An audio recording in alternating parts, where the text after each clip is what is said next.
I'm Katie Neal from Audacy Country. We are here at CMA Fest. All of our coverage this week is brought to you by Simple Green. Hanging out with us today, Tyler Rich, how are you? So good. Nice to see you. Nice to see you too. How's CMA Fest been going for you so far? Beautifully crazy. Beautifully crazy. That's a good way to put it. I was saying last night, I'm like, I feel like we're having a blessed fest because this year is not as hot as it normally is, which I'm sure for you performing outside all this week has been really lovely. It is the best. Moving to Nashville 8 years ago, even going to CMA Fest for a couple of years before playing, friends always come to visit. Yeah. And it's always just the conception that as soon as they get here, we're going to get ready, we're going to walk outside, and then you're going to sweat, and it's time to take a shower. Yeah, exactly. This is so nice.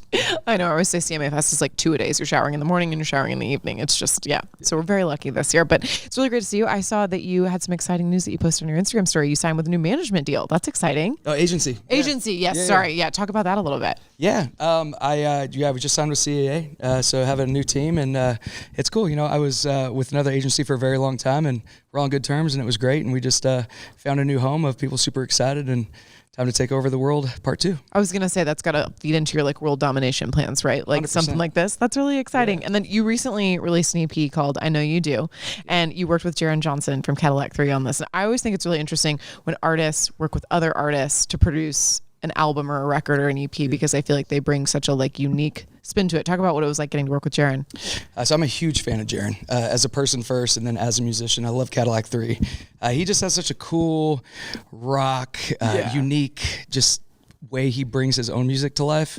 And so when Scott Borchetta brought up the idea, I want you to work with Jaron, I was all about it, and we've just been having so much fun. And That's so awesome. I expected it to be Jaron. I expected it to be like, oh, let's go heavy, let's get his, but we really honed in on like what is here, and like how do we want these songs to be portrayed that's going to be me, and what's going to be just very unique to me.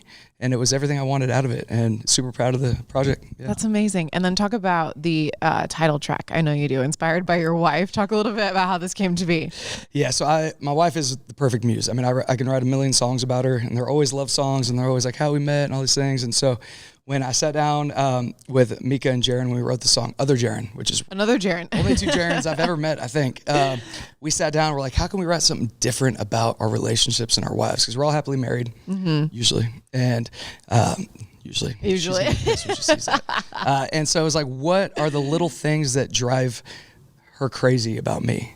And that's because I love heavy metal, I love rock, I love horror movies, all these little things. And we just got as real and honestly just as conversational as possible. And the fact is, like, all these things I could do could drive her crazy, but at the end of the day, I know her better than anybody, and I know that a bottle of Mayomi red wine will seal the deal. That'll win her over.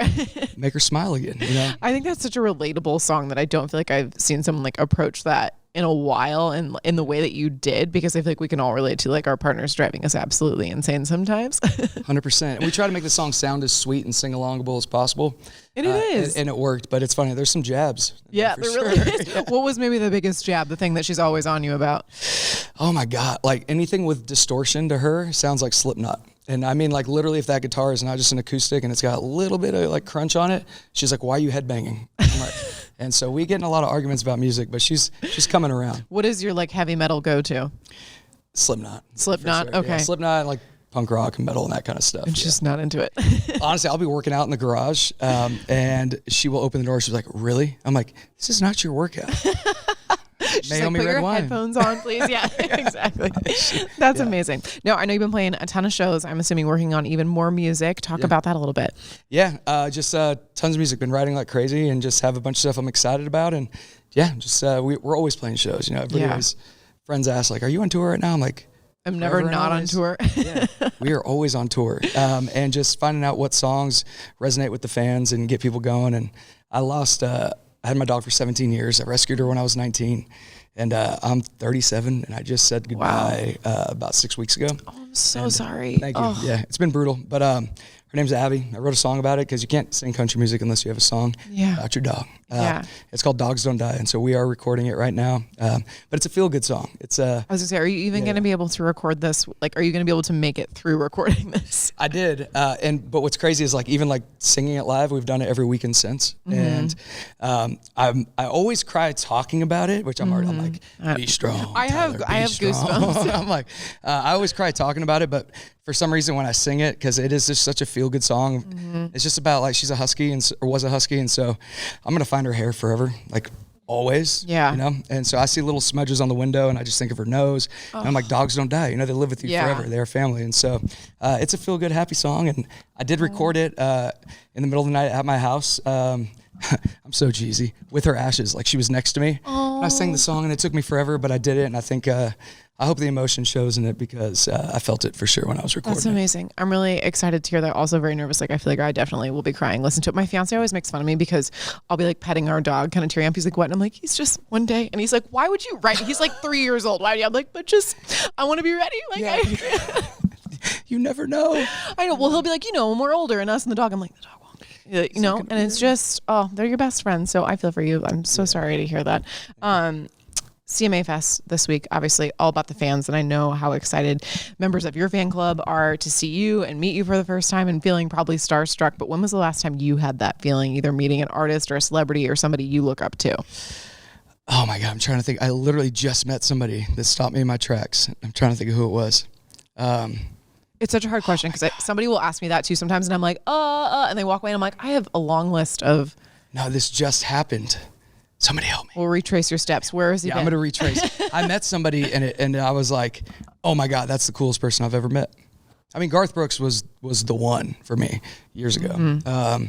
I feel like as far as musicians, I've always had this feeling that like you could pay to go see musicians, right? You can buy a ticket. You can spend as much money as you possibly have and sit as close as physically possible. Yeah. You can get a meet and greet.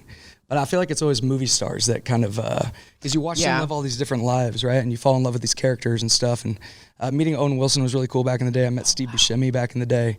And so actors is what does it for me because I'm always like, oh, cool, I've lived my whole life with you, but you've been 50 different You're very unaware of me. Yeah, 100%, right? Yeah. That's so funny. And then talk about what it was like to meet Garth for the first time. Was he like total normal guy, baseball cap? They always say don't meet your idols because they will ruin it for you. And he is the absolute opposite of that. He really is. Yeah, I had just moved here to town. This is 8 years ago, and he was a cool little silent champion in my corner. He's like set up some meetings and just the nicest dude in the world because he liked one demo I showed him, and yeah.